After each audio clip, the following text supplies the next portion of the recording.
The story begins, as many family stories do, with an awkward question and a quiet refusal. It was a summer evening in 2007, when the newspapers had begun whispering about mortgage defaults and the word subprime was migrating from trade pages into dinner conversation.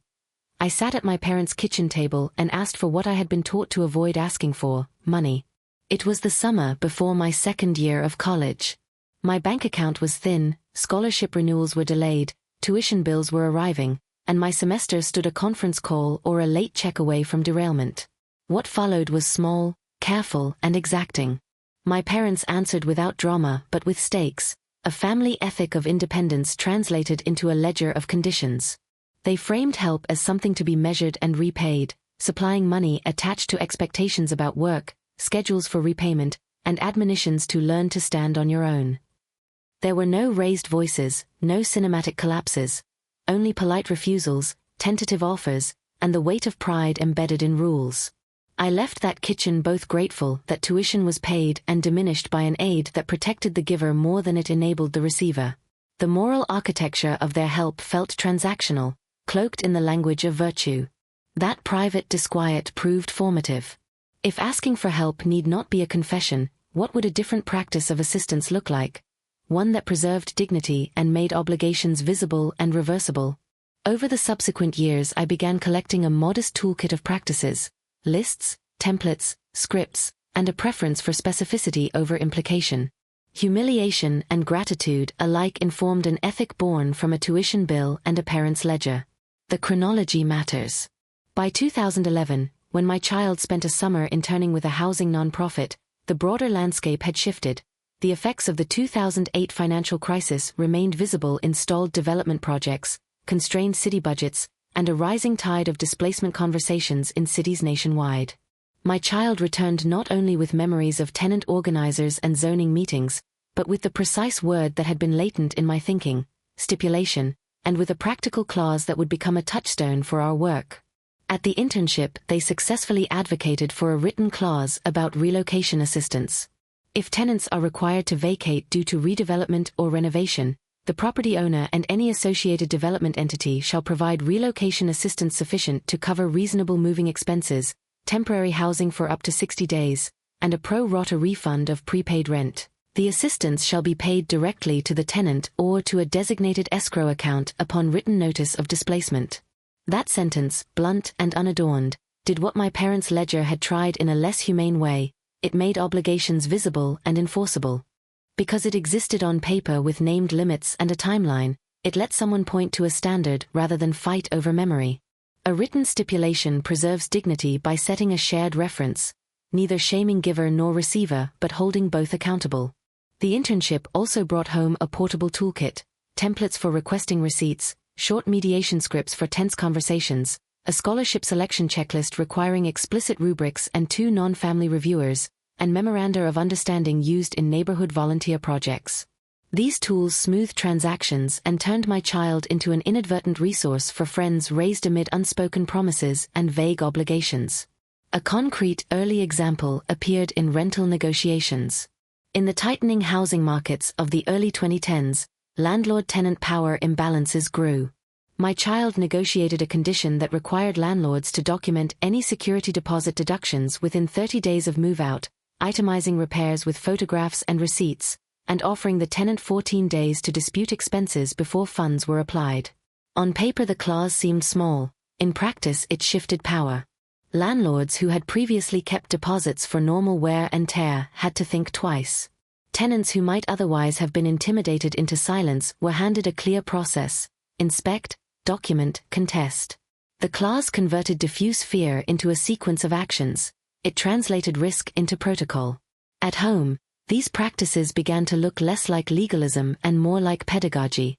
We learned to ask for clarity as a form of respect rather than suspicion.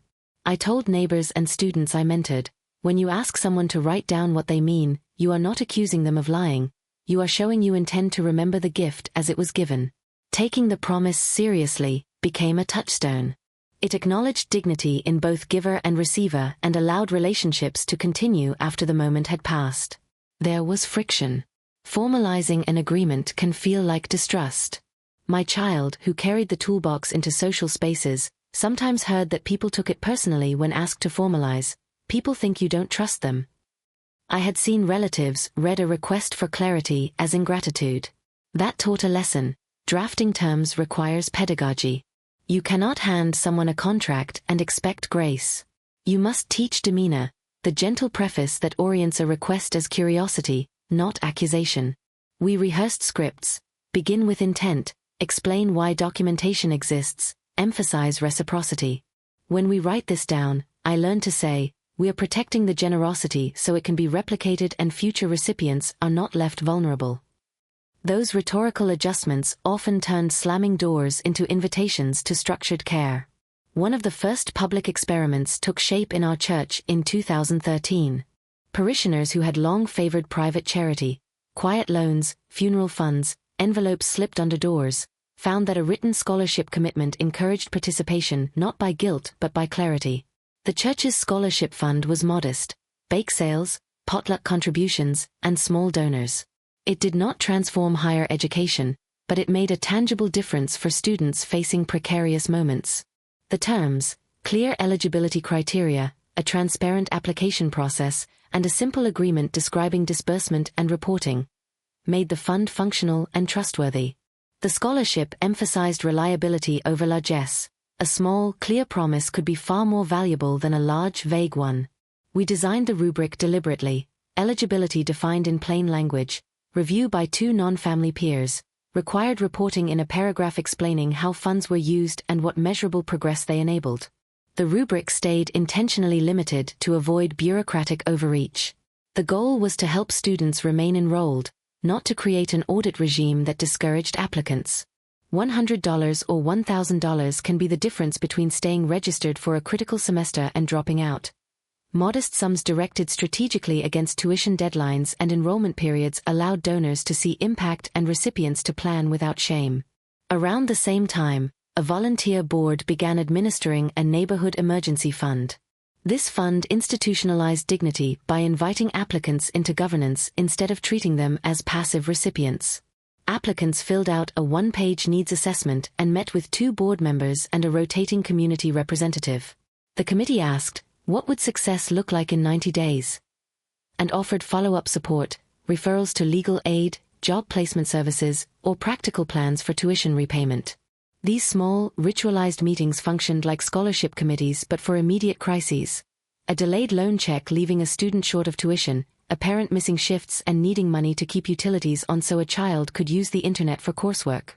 These pockets of mutual aid were not substitutes for national policy solutions. Student debt, wage stagnation, and predatory lending require systemic fixes, but they were local mechanisms to reduce harm. We learned that lending without terms could feel liberating short-term and like captivity later. Conversely, overly legalistic terms could harden into deterrence.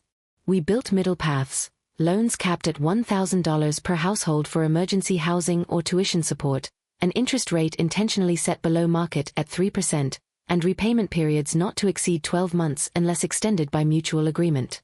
For tuition gaps, scholarships were prioritized and loans served as bridges until financial aid arrived or paychecks cleared. The neighborhood fund's modest success drew attention. By 2015, researchers and local officials began studying the model. Scaling proposals arrived with political interest and academic curiosity. The scrutiny forced us to confront a persistent tension. Written terms can empower, but they can also create barriers. Long forms intimidated some applicants. Clauses had unforeseen chilling effects. Templates drafted without community input could read as punitive. We responded by simplifying language, adding glossary cards to explain terms, and training volunteers in empathetic interviewing. We rewrote clauses, dropped stipulations, and rethought default procedures to include more face-to-face conversation. The forms became tools to start humane dialogues rather than blunt instruments for exclusion. Those years of designing rubrics and fine-tuning emergency loans changed my approach to advising. I moved away from didacticism and toward apprenticeship. Instead of lecturing, I sat with paralegals, community organizers, and students in legal clinics and community boards. I showed them sentences that perform. This is the sentence you use when you want to ensure relocation assistance is not treated as contingent. I urged copying structure and adapting figures to local costs without sacrificing clarity. Role play became central. We staged conversations where a volunteer had to refuse a donor's conditional gift because the condition would harm future recipients. Volunteers learned to say, "I appreciate your trust, and I cannot accept that condition because it would create an uneven burden on future recipients," and to offer alternatives, a restricted fund or a time-bound contribution that honored intent without institutionalizing harm. Some students who used a scholarship to finish a semester later went into public service or community work and returned as contributors. Watching a recipient become the person awarding funds years later proved practice could propagate. Those young organizers framed accountability not as skepticism but as designing for dignity. A generational shift in language that signaled accountability as a default, not an insult. As the decade progressed, pressures mounted. Rising tuition, precarious labor markets, and predatory financial products stretched the emergency fund thin. What had once covered 3 months' rent for a household became a resource spread across dozens. Demand increased as the neighborhood diversified economically.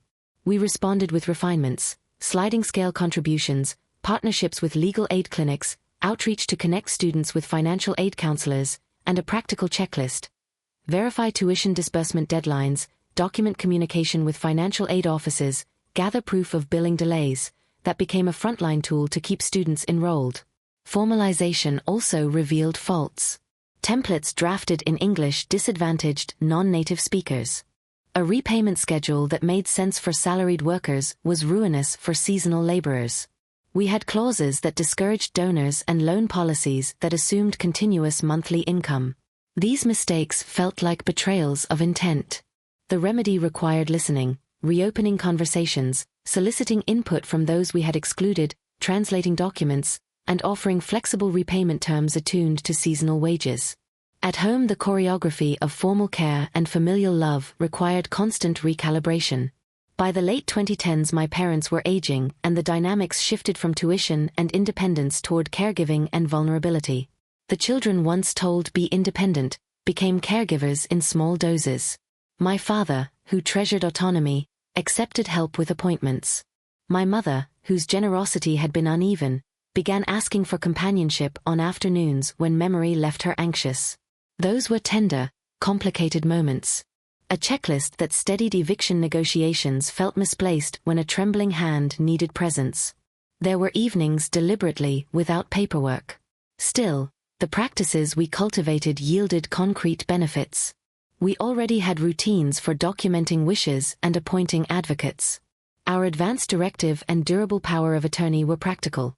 A short statement of care priorities, a named person for day-to-day decisions, and a simple dispute resolution clause asking for one neutral, medically literate advocate to be consulted. Those documents did not remove grief, but they reduced the risk of legal stalemate when everyone was exhausted. When my father became too ill to manage his affairs, the documents prevented a cascade of confusion. A distant relative who had once hinted at using family gatherings as leverage for a will found there was nothing to bargain over. Executors could focus on honoring intentions rather than policing narratives. We translated the ethic of clarity into estate planning with community in mind. When my mother wanted to leave money to causes instead of overwhelming a single child, we planned bequests like a scholarship. Name beneficiaries, identify stewards, create a modest oversight committee, and write a short explanatory note for executors. Community bequests were to be distributed in tranches with a requirement to report back on outcomes after 1 year. Mechanisms designed to prevent hasty changes, discourage last-minute manipulations, and make giving responsible and replicable. When my parents died, my mother and father passing in the late 2010s and early 2020s, the codicils spared us much practical misery. Funerary planning and estate settlement were mercifully uncomplicated because structures were in place. What remained was the multiplicity of grief, sorrow, relief, reflection. Papers and marginalia acquired tenderness. At the kitchen table I found penciled amendments naming an unfamiliar nonprofit, a sticky note requesting that a photograph be returned to a cousin, a scribbled reminder to consider a neighbor who had been a steady presence. Those marginalia humanized the paperwork. A plainly written preference became an act of intimacy. Across these years, a recurrent shock was how often small practices, clarity about scholarship terms, plain language forms, transparent selection, kept students enrolled. I remember a young woman in the spring of 2016 who faced an unexpected surcharge when a billing error pushed her into a late fee cycle. Because our rubric and quick turnaround process existed, we awarded her a small grant to cover the surcharge and allow her to register for the next semester. 2 years later she returned as a volunteer, not to repay money but to help change the system so the next student would not face the same error. These were not heroic rescues. They were quiet infrastructure that allowed a life to continue. As the second decade progressed, our modest local experiments intersected with technology and shifting labor markets. Algorithmic credit scoring, arriving in the mid-2010s, began to determine who could rent while gig labor made income verification unpredictable and civic bonds frayed as public institutions were starved of resources. We adapted by partnering with tech-savvy organizers to translate documents into accessible digital forms and advocating for community-run credit cooperatives that used human judgment alongside data. The cooperatives asked applicants to supply both transaction records and a short narrative about their circumstances. Each case was weighed by at least 2 human reviewers who knew the community. The aim was to balance quantitative data with contextual narrative, preventing spreadsheets from erasing stories. We developed a simple app in 2018 to carry written agreements into a digital age. The app stored key agreements, offered plain language summaries, and sent reminders for follow-up meetings. It was not a substitute for conversation, it was a tool for memory. A tenant could pull up the relocation clause when talking to a property manager. A scholarship recipient could check what reporting was required at 6 months. Building the app raised ethical questions about privacy, bias, and access. We met them with guardrails, local servers, community data governance, in-person help sessions, and paper backups. The ethic behind the technology was humility. The tool existed to serve many, not to enshrine a few. By 2019 academic work began naming what we were doing. A paper described the programs as an experiment in institutionalized care. I found the phrase flattering and worrying. Institutionalizing care risks ossification. Practice must remain iterative. We kept revising templates and policies in response to feedback. If a clause caused hesitation, we rewrote it. If a stipulation disproportionately burdened a demographic, we abandoned it. Form, when responsive, is a strength. Form, when punitive, is a weapon. Donor reception varied. Some donors, when asked to formalize, felt wounded, equating documentation with mistrust. Others welcomed it, preferring gifts used in specific ways and liking that the process offered transparency to future donors. The difference lay in rhetoric and participation. Donors included in conversations about administration felt less defensive. Those who saw mechanisms as ways to ensure funds did what they hoped found clarity liberating rather than constraining. Mistakes were inevitable. We wrote an overeager clause that discouraged donors and had to apologize. A repayment schedule failed to account for seasonal employment and proved punishing. An application template, poorly translated, alienated non-native speakers. Each error taught humility. We reopened conversations rather than doubling down, sought input from those we had excluded, and recognized that the formal must remain humane. One image returned often to comfort me: an autumn afternoon in 2014 in a small church hall, a long table strewn with photocopies and pens. People sat folding practical and intimate matters together. Someone read a clause aloud and another asked, "What happens if my income drops?" A volunteer replied, "Then we reconvene and decide together." It was an ordinary scene, and that ordinariness was the point. The best forms of generosity are sober, ordinary, insistently humane. They ask us to be careful with one another, to name what we mean, and to make help that does not corrode dignity. The practice spread slowly. A student who learned to draft a clause presented it at her workplace. A municipal official who attended a 2016 panel changed city guidance so that small community grants required a simple recipient's charter. Families that adopted 1 or 2 forms reported less conflict when crises came. Change is incremental and fragile, but real. Formalization does not solve everything. Practiced with humility and attention to power, it can reduce harm and make generosity sustainable. When I returned to that night in 2007, when I asked my parents for tuition help and they produced a ledger, I do not offer tidy moral closure. Honesty sometimes created distance. Affection occasionally retreated behind pride. Those ruptures mattered, and I do not diminish the hurt. But I take solace in what emerged, an ethos that independence implies responsibility and that interdependence demands accountability. That principle outlived the hurt. It shaped a life and a community that, imperfectly, learned to be generous without obscurity. Generosity, when properly practiced, enlarges capacity and reduces shame. To make those enlargements durable requires many unglamorous acts. Writing down conditions, asking for receipts, designing plain language forms, training empathetic interviewers, and revising clauses that cause harm. These are not heroic feats but steady, necessary labors. They are the work I dedicated myself to, the work my child carries forward, and the work that ripples outward in small and meaningful ways. If this narrative sounds prescriptive, forgive the insistence. My hope is simple: practices can spread. Students who learned to draft a clause brought it into office politics and grant-making. Municipal officials adopted recipients' charters. Families who tried a single checklist reported less conflict under strain. Paperwork is not a panacea. Used with attention to dignity and power, it can preserve generosity from itself. The cupboard of concrete details remains. The relocation clause enacted after the 2011 internship, security deposit documentation within 30 days and a 14-day dispute window, scholarships reviewed by 2 non-family peers and requiring a 1-paragraph report. Loans capped at $1,000 at 3% interest with 12-month repayment. The Neighborhood Fund's 1-page needs assessment and 90-day success metric. The 2018 app and the 2019 paper naming institutionalized care. And the losses in the late 2010s and early 2020s that tested our practices. These markers trace an incremental history across 2 decades of economic strain, civic innovation, and technological change. I watch my child coaching friends through landlord conversations, hear them speak in the language of design and dignity, and read reports from scholarship recipients who used funds to complete a semester and returned as volunteers. In those moments, I am reminded the work is cumulative. The clauses, checklists, and small committees add up. They do not make the world just, but they make certain acts less unjust. In that reduction of injustice, where promises are kept and dignity is preserved, there is a modest, steady joy. 9 years after that ledger first sat on the kitchen table, 9 years after I learned that be independent could feel like an instruction rather than an embrace, the modest practices we had improvised found their way into more formal conversation.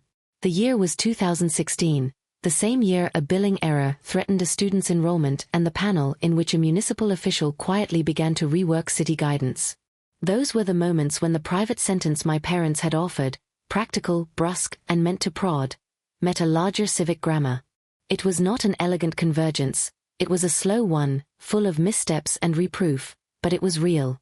From 2016 forward, the work accumulated in predictable and surprising ways. The relocation clause we had crafted after the 2011 internship case became a template.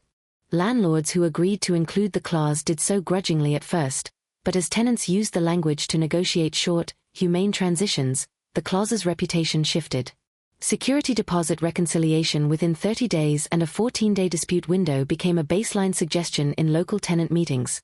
We watched it borrowed, adapted, and sometimes abused. The 2 non-family peer review that we insisted upon for scholarships pushed back against nepotism in small but consequential ways.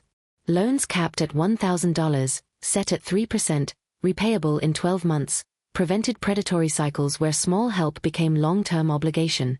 These were precise measures because the details mattered. A different interest rate or a longer repayment term could transform relief into indenture. Technological adaptation continued. The 2018 app, built to store agreements, provide plain language summaries, and issue reminders, became indispensable during the extraordinary stress of 2020. When the pandemic struck in March 2020, many public services contracted overnight while needs multiplied. Our community servers, our paper backups, and the human reviewers who insisted on narrative context prevented some of the worst bureaucratic frictions. Scholarship recipients could upload documentation from their phones, tenants could pull up the relocation clause when a manager proposed a lockout, and volunteers could triage requests without reinventing forms. The app was not a panacea, it required bandwidth and trust, and in the early months of the pandemic we learned the hard limits of what tech could do without in-person support. The public health emergency also clarified stakes. When government relief arrived in fits and starts, when eviction moratoria were announced and rescinded, the small-scale, formalized mechanisms we had created worked like scaffolding. In the summer of 2020, when the national eviction moratorium was in flux, our neighborhood fund, still administered according to the one-page needs assessment and the 90-day success metric, paid for short-term accommodations and legal counsel in a handful of cases that would otherwise have triggered displacement. Those interventions did not stop the pandemic's economic devastation, but they kept several students and young workers from the cliff edge that leads to cascading instability. Loss shadowed these practical gains. My mother had died in the late 2010s. My father passed in the early 2020s. Their codicils and the clarity they left behind spared us from bureaucratic squabbles, but they did not blunt grief. The pandemic made death more frequent and more remote. Funerals were postponed, visits curtailed. The paperwork they left, correctly witnessed, plainly stated, was both a comfort and a reminder that sometimes the only public thing grief accepts is a list of names and directives. In that period, the ethic of clarity steeped itself more insistently into my work. The same plain language principle that had quarantined confusion after my parents' deaths became a moral tool in the wider community. When crisis injects scarcity into decision-making, clear rules reduce opportunity for predation. From 2021 onward, the movement bifurcated in two directions that would define the next several years. One vector looked outward, toward scale, municipal adoption of recipients' charters, replication of the app in neighboring cities, and philanthropic interest that funded study and expansion. The other vector looked inward, toward repair, revising clauses that proved punitive, retraining interviewers, and confronting the racial and linguistic blind spots we had perpetuated. Both were necessary and both contained ambivalence. In 2022, a small coalition of cities adopted variations of the recipient's charter for microgrants. The changes were incremental and highly localized. One city required that at least one reviewer be a non-staffer of the granting body, another instituted an appeals process with a 7-day response metric, but cumulative. By the end of 2022, roughly 40 community groups had either adapted our templates or cited them in guidance materials. The language of accountability and dignity had begun to appear in grant-making forms that previously assumed unilateral discretion. Where this happened, community members reported fewer disputes and swifter reallocation of funds in emergencies. Growth invited scrutiny. Academics returned to study the 2010s and 2020s experiments, and by 2023 the conversation shifted from novelty to critique. Some scholars warned that institutionalized care risked ossifying networks of mutual aid into bureaucracies that could be co-opted by larger nonprofit infrastructures or used to justify withdrawing state support. Others argued that our insistence on written conditions could, in a different context, become an instrument of exclusion, bars, intentionally or not, that kept people out. These critiques were necessary. In response, we instituted regular audits of our templates and added a clause review board composed of community members, linguists, and legal aid volunteers tasked with identifying language that might produce asymmetric burdens. There were failures worth naming. A translated application from 2020 had been machine-rendered into a version that was technically comprehensible but culturally alienating. A repayment schedule drafted in 2015 had ignored seasonal employment patterns in certain trades and required forgiveness and reworking. A donor-oriented clause that read like a contract alienated older contributors who associated paperwork with distrust. Admitting these mistakes was public and unglamorous. We apologized, redrafted, compensated where appropriate, and tried to rebuild trust. Each correction reinforced the central moral: the formal must remain accountable to the informal, rules must answer the realities of people, not abstract models. By 2024, the work had entered a new institutional layer. Foundations commissioned evaluations, city councils incorporated clauses into discretionary grants, a handful of labor unions asked for the application templates to be adapted for apprenticeship stipends. With that expansion came money and, with money, an uneven professionalization. Some community groups were able to hire coordinators and provide stipends to reviewers. Others struggled, their volunteer bases exhausted. Professionalization brought benefits: better record-keeping, capacity for legal review, and enhanced reach. It also introduced hazards: the risk that projects that had been mutual aid would be reframed as deliverables to funders, that relationships built on trust would be depreciated into line items. The persistence of dignity as a guiding principle proved decisive in navigating the tension. We refused, repeatedly, to accept contracts that required recipients to sign away privacy or to bind volunteer reviewers to opaque confidentiality clauses. We insisted on community data governance policies. Before a group adopted the app, we outlined server ownership, retention windows, and a straightforward opt-in for any data sharing. These stances sometimes cost funding and caused friction with well-intentioned partners who assumed that scaling required standardization at the expense of consent. In choices like these, we were increasingly guided by a lesson traced back to that charitable ledger on the kitchen table. Independence can be a protective virtue, but it must be balanced by practices that recognize mutual dependence without imposing hierarchy. Personal narratives continued to animate the technical. In 2023, a former scholarship recipient, someone who had used a one-paragraph reporting requirement to ask for a modest extension because of caregiving responsibilities, founded a legal clinic to help other students negotiate billing errors. In 2024, a tenant used the 30-day deposit reconciliation rule to secure a small restitution after an unauthorized deduction, the timing fortuitous enough that she could stay in school. These stories circulated, not as evidence that paperwork had solved systemic inequality, but as proof that careful forms, responsive processes, and human judgment prevented certain harms and opened possibilities for accumulation rather than perpetual crisis. At the same time, the broader policy environment shifted in ways that required recalibration. The late 2010s and early 2020s losses, the deaths in my family, the economic shocks, the pandemic, had altered public expectations about social responsibility. In some places, emergency federal funds had reinforced the idea that the state should shoulder crisis response. In others, austerity and political retrenchment made community-run mechanisms the only available safety net. We found ourselves arguing increasingly that our work should complement public systems, not substitute for them. In 2024, we testified at 2 municipal hearings against proposals that would use community-administered microgrants to justify shrinking public social services. Our testimony rested on a simple claim: the dignity-preserving mechanisms we designed function because communities have intimate knowledge and trust. They are fragile and require public resources and legal protection, not appropriation as an excuse for disinvestment. The personal and the institutional continued to braid. My child, now a young adult who had learned to translate the language of care into practice, coaching friends through landlord conversations, advocating for transparency at a workplace, insisting that scholarship reports be used as learning rather than punishment, often reminded me of the Ledger episode when we disagreed. They would say that be independent was a survival strategy in a moment of scarcity, but that survival strategies are not adequate blueprints for solidarity. I would nod and tell them that the Ledger, for all its austerity, had taught us a different lesson, that obligations written down can be acts of care when paired with humility and oversight. The work of drafting never stopped.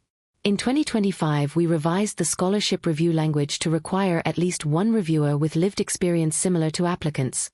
We shortened the loan application to 2 pages. We created an emergency clause template for practitioners responding to sudden displacement. These were modest changes, the sort of bureaucratic tinkering that rarely merits headline treatment, but they mattered to people trying, every day, to hold to dignity under pressure. Alongside these technical revisions, a deeper conversation matured about what independence means in our era. The edict my parents offered in 2007, "Be independent," was shaped by a particular moral economy: independence as a safeguard against dependency and shame. Over 2 decades, that moral economy had been reframed, both by necessity and reflection, into a different ethic. Independence remained valuable, but was now accompanied by an insistence that independence cannot be an alibi for isolation. To be independent in a society with precarious work, unstable housing markets, and frayed public goods requires stable, human-centered mechanisms that allow people to ask for help without fear of being swallowed by indebtedness or humiliation. There were limits to what our modest practices could do. They did not abolish inequality or end hunger. They did not prevent structural unemployment nor replace comprehensive public health systems. But the rituals we built, simple contracts that named expectations, committees that balanced personal ties with external review, apps that made agreements retrievable, created islands of predictability in an otherwise volatile economy. Predictability matters. It permits planning, lets students register for classes, enables small businesses to bridge a short cash flow gap, and allows a family to honor a loved one's wish without turning grief into litigation. The ledger that began as a rebuke became, over the years, a symbol of a different possibility, that forms, when made with attention to dignity and power, can carry love as reliably as they carry instruction. We named the tension often in community meetings. Independence without care is brittle. Care without clarity is inefficient and sometimes cruel. The practice that had spread through 20 years of increments attempted to sit in the middle, a practice that required people to state their expectations, that bound those making promises to timelines and reporting, and that gave neighbors and strangers the tools to hold one another accountable. As the second quarter of the 2020s unfolds, the work continues in the small ways that sustain public life. Lawyers still advise on language, interns still ferry paper copies to seniors who distrust screens, volunteers still read one-paragraph reports and file them in binders named by year. We keep revising, testing, and, when necessary, apologizing. My child leads a workshop in a community center in late spring 2025 about negotiating deposits and writing plain language clauses. The room is half full, people bring their questions, and someone asks whether the model can scale nationally. I answer in the way we always have, honestly and cautiously. Scale is not merely replication of forms but the diffusion of an ethic that treats written commitments as instruments of care rather than as instruments of control, and then I watch the conversation begin, because that, finally, is how change persists. After that late spring workshop in 2025, the rhythm of the work moved through familiar seasons, small, repetitive chores of maintenance and the occasional convulsion of public attention. In June and July of 2025 we ran a pilot with 3 neighborhood centers to test a revised deposit reconciliation clause that accounted for seasonal labor in landscaping, caregiving, and food service, an edit that had been sorely needed since the repayment schedule failure of 2015. The pilot was deliberately low-tech: printed copies, paper sign-ins, translators present at every meeting, and a promissory note template explained aloud in 3 languages. The templates were submitted back to the clause review board for post-use comments, and those comments became the basis for a second revision 3 months later. Small administrative loops like this were not glamorous, but they were where theory met consequence. In August 2025, a mid-sized city council, responding to a coalition that included some of the groups we had worked with since 2014, passed a discretionary grant policy modeled on our guidelines. The ordinance, named in the papers the Community Stewardship Policy, did not nationalize our work, but it did do something crucial. It forbade the use of community-managed help as justification for reducing statutory spending in areas such as housing stability and emergency aid. That policy change felt like the vindication we had sought during our testimony in 2024. It was narrow in scope but important in principle. The language required municipalities to report any use of community-administered funds alongside separate line items for public services so that auditors could not conflate one for the other. When the Council voted in favor on August 19, beneficiaries who had been part of the drafting process filled the gallery. Some spoke, others watched in silence. The policy was not perfect. Many groups insisted on stronger enforcement mechanisms, but it reflected a conscious refusal to let mutual aid be translated into austerity. By autumn, the question of scale returned with renewed urgency. Offers had begun arriving, both formal proposals and casual inquiries, from larger nonprofits, social enterprises, and technology companies that wanted to fold our templates and apps into broader platforms. Some came with capital. A regional foundation proposed a multi-year grant conditional on standardization of the intake process. A technology startup offered to optimize the app in exchange for exclusive licensing rights. History had taught us to be wary. The ledger on the kitchen table had always been small enough to fit between plates. When people offered to make it larger, they also offered to change its shape. We convened a governance retreat in October 2025 to decide on a path forward. At the retreat, the Clause Review Board, representatives from 5 community groups, 2 labor unions who had adapted the apprenticeship stipend templates earlier that year, and members of our volunteer legal team hashed through scenarios. We could accept funding and accept a faster rollout, with the attendant risk of centralization and contractual terms that might undermine privacy. Or we could form a cooperative, codify open-source licenses for the templates and code, and pursue smaller, ethically aligned partnerships. The decision, ratified on October 30th, was to form a decentralized cooperative with a shared ethos, open access to the tools, a community-elected oversight council, and a standing refusal to accept deals that required recipients to waive privacy rights or consent to proprietary data hosting.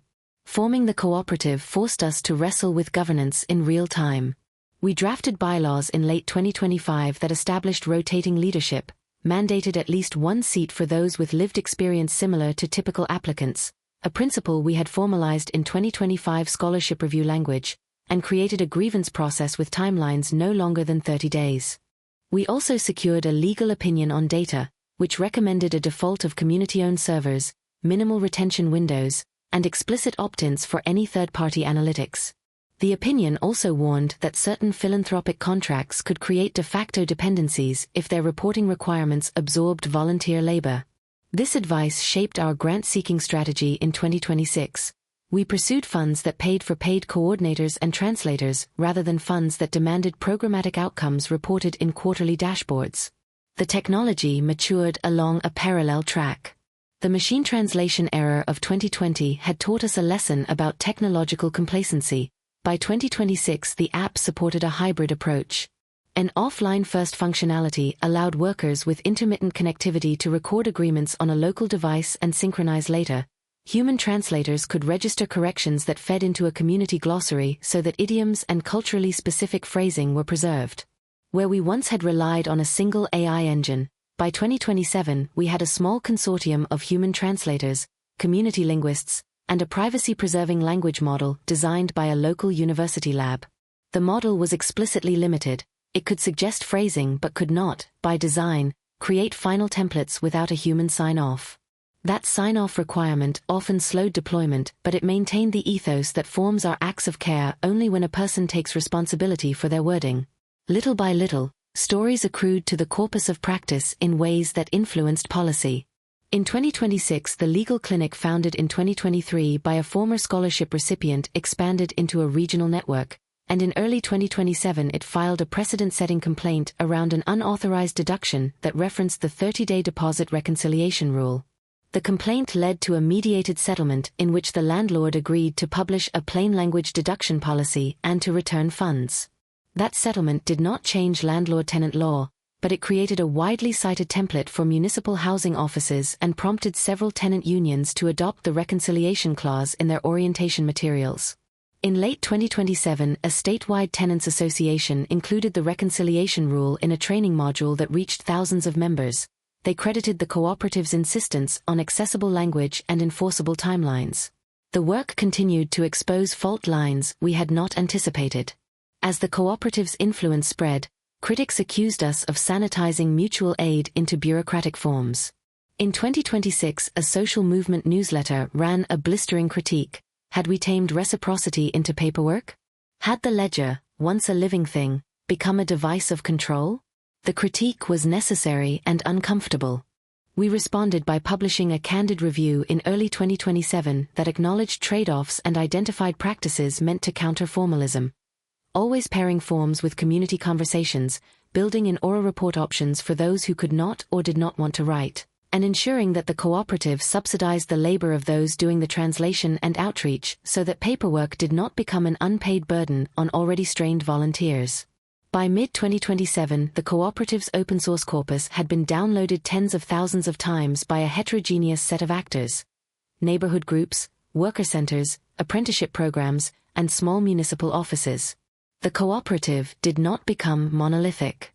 Local adaptations proliferated. A farm workers collective in 2028 modified our emergency clause to account for migratory schedules and created a mobile signature protocol for flash locations. An artists' cooperative used a simplified one-page grant form in 2029 that preserved reporting obligations but removed punitive language around missed deadlines. Those variations proved that scaling did not mean uniformity. Instead, it meant that principles, accountability, dignity, consent, had to be translated into different idioms for different contexts. The interplay between mutual aid and the state continued to be a recurring drama.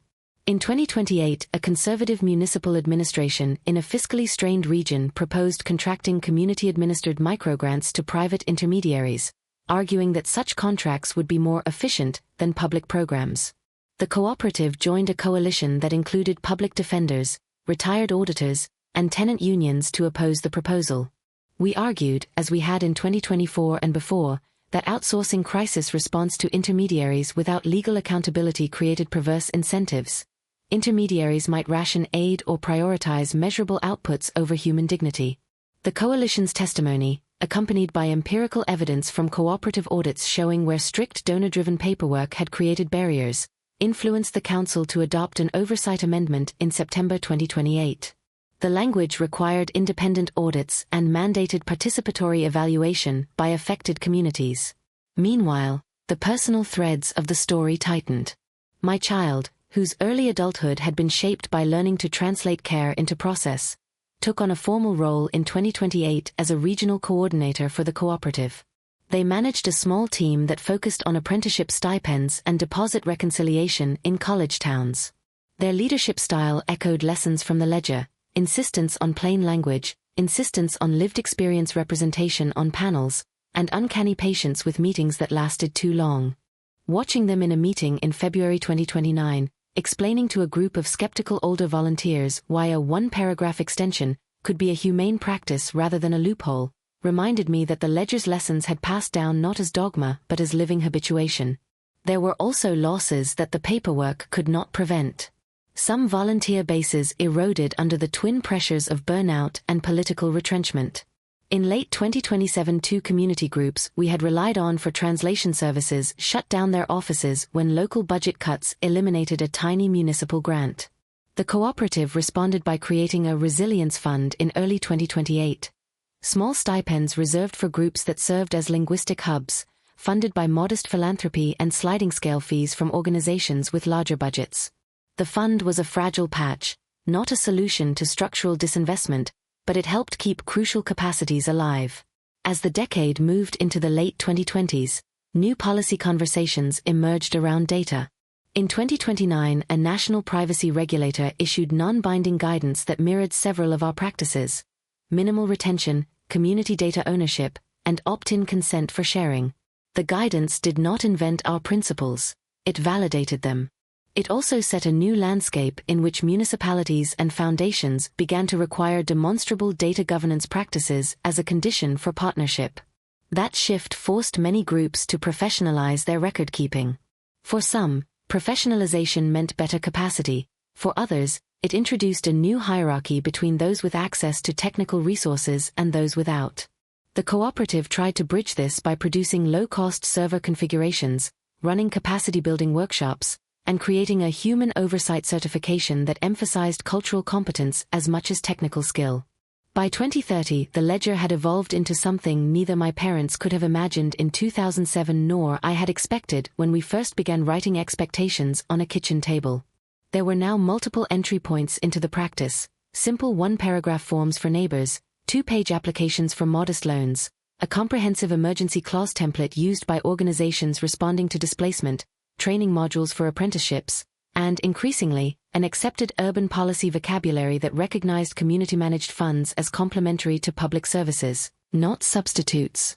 Through the 2020s, those instruments had been refined, defended, and adapted, and they had generated a dispersed ecosystem of practice and governance.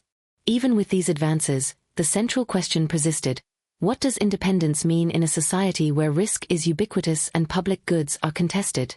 The early moral, my parents' injunction in 2007 to be independent, remained legible, but its meaning had shifted. Independence had become, for many, a set of conditions that required networks and instruments to sustain it. Access to predictable agreements, to affordable dispute resolution mechanisms, and to public protections that prevented the privatization of crisis response. Independence without these scaffolds was brittle. Scaffolds without independence could be patronizing. The cooperative's work in the 2020s and into 2030 sought that balance, a fragile synthesis that accepted the necessity of help while insisting that help be dignified, terms be clear, and people be treated as agents rather than subjects. The ledger that began as a rebuke on a kitchen table had, across more than 2 decades, acquired companions: bylaws, ordinances, open-source templates, and a cooperative ethos. Those things did not erase structural inequality, nor did they cure the anxieties that had produced the original injunction against dependency. What they did do, repeatedly and imperfectly, was create spaces where people could request assistance without forfeiting agency, where the act of asking could be recorded as mutual obligation rather than shameful debt. In that sense, the work continued to be both ordinary and radical. Ordinary in the day-by-day drafting and translation, radical in insisting that paperwork could be an instrument of care. As 2031 approached, the cooperative prepared for another cycle of revision, aware that the project would never be finished and that the real measure of success would be the quiet accumulation of small securities that let people plan their lives rather than simply survive each month. As 2031 approached, the cooperative prepared for another cycle of revision, conscious that the next round would be less about introducing new instruments than about consolidating things that had worked and pruning practices that had ossified into ritual. The revision process opened in January 2031 with a public call for amendments, an online comment period followed by a series of in-person convenings in places where the corpus had been most actively adapted. The schedule was deliberately chronological: 3 months of listening, January-March, 2 months of drafting, April-May, and a final month of ratification by the cooperative's Community Council in June. The calendar was meant to signal that revisions were not top-down edicts but cumulative decisions rooted in use and failure. The first theme to surface in the listening phase was legal clarity. Municipal partners and small organizations alike reported that the language we had once considered plain sometimes collided with legalese in landlord-tenant codes and human services contracts. In March 2031, a consortium of municipal clerks from 3 Midwestern cities presented case files showing that, when our one-paragraph extensions and simplified grant forms were embedded into public procurement or housing assistance workflows, they needed marginal clarifications to be enforceable in administrative hearings. Those clarifications did not change substance. The cooperative remained committed to avoiding punitive defaults, but they required line edits that made explicit the relationship between voluntary community agreements and statutory obligations. The cooperative's legal working group drafted a companion memo in April explaining how to annotate forms so they could be read both as community instruments and as evidentiary aids in municipal processes. That memo was adopted as an official appendix to the repertoire in June 2031. A second sustained debate concerned governance of shared data. The 2029 non-binding national privacy guidance had nudged many actors toward better practices, but by 2031 it had become clear that non-binding guidance was not enough where public funding was at stake. In May 2031, a coastal city enacted a local ordinance requiring that any community-administered fund receiving municipal matching dollars adhere to a community data ownership standard. The ordinance borrowed heavily from our cooperative templates: minimal retention, explicit opt-ins, and community oversight boards for data sharing, but it added a compliance review that could suspend payments if governance lapses were found. That law illuminated a paradox. The cooperative's principles were being vindicated, yet the compliance apparatus risked privileging organizations with compliance officers. The cooperative responded by publishing, in July 2031, a small group compliance toolkit, a how-to for volunteer-run groups that broke compliance into manageable tasks and furnished sample audit logs and checklist templates that avoided technical jargon. The toolkit was intentionally low bandwidth. It included printable ledgers, audio guides for interpreters, and a 2-person verification method that required neither expensive software nor professional auditors. Financial sustainability remained an ever-present concern. The Resilience Fund, created in early 2028 to keep translation and linguistic hubs afloat, had patched ruptures but was not a structural remedy. Over 2030 and into 2031, the cooperative experimented with a blended revenue model. In the spring of 2031, it negotiated a modest training contract with a regional workforce board. The cooperative would run a 6-week module on mutual aid grant design for apprenticeship programs, compensated at a rate sufficient to cover stipends for local translators. The contract included a caveat familiar from 2028. Municipal oversight intended to guard against predatory intermediaries, and the cooperative insisted on an evaluative clause that prioritized participant feedback over purely quantitative metrics. By August 2031, the cooperative's accounts stopped shrinking.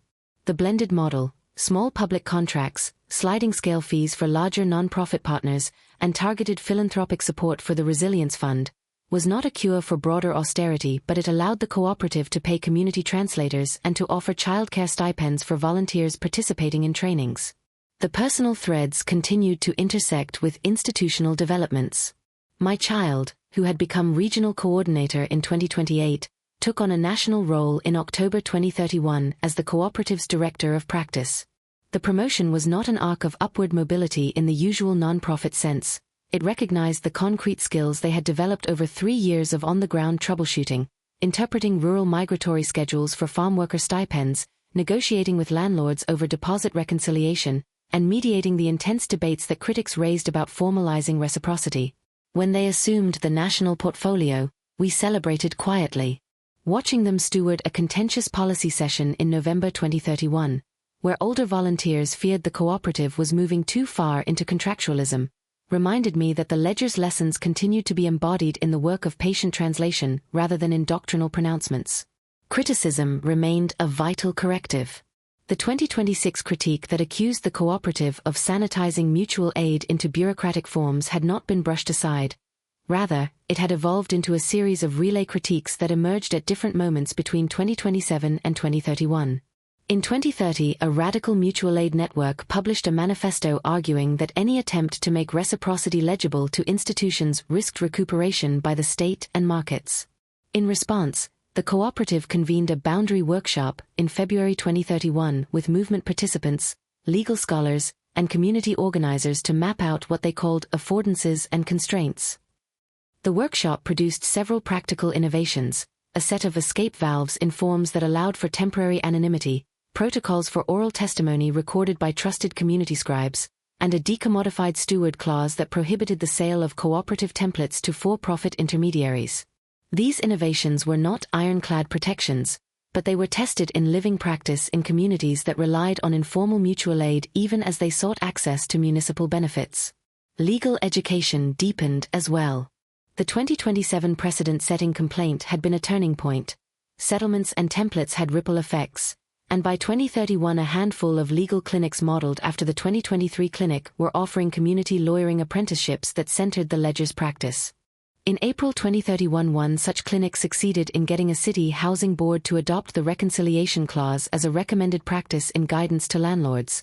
The adoption stopped short of statute, but it was administratively persuasive, cited by housing advocates as a basis for negotiated returns in hundreds of small disputes. Meanwhile, in June 2031, a regional appellate court issued an opinion in an unrelated landlord-tenant case that referenced the now common municipal guidance on deduction policies. The opinion did not directly rule on the cooperative's templates, but judges increasingly encountered the forms as part of the evidentiary landscape. That slow accretion of administrative practice into adjudication was precisely the kind of quiet institutional shift the cooperative had anticipated, not a dramatic legalization, but the steady sedimentation of norms. The cooperative's network continued to adapt sector-specific tools. In 2031, the Farm Workers Collective that had created a mobile signature protocol in 2028 published a manual that described field-tested methods for ephemeral locations. The manual, released in September, included a map of best practices for nighttime distribution points and an index of federal migrant worker statutes relevant to deposit and stipend disputes. An artists' cooperative that had used a one-page grant form in 2029 extended its model in January 2032 into a multi-year fellowship agreement that preserved light-touch obligations and introduced a feedback escrow, a mechanism whereby peer reviewers received modest stipends for participating in a fellowship evaluation process. These sectoral developments proved the case I had long suspected: the ledger's basic architecture could be retooled to preserve dignity across a range of precarious livelihoods. There were also inflection points that tested the cooperative's capacity to remain grounded in community priorities. In spring 2032, a tech nonprofit offered to license a polished version of the ledger software to municipal partners for a substantial fee.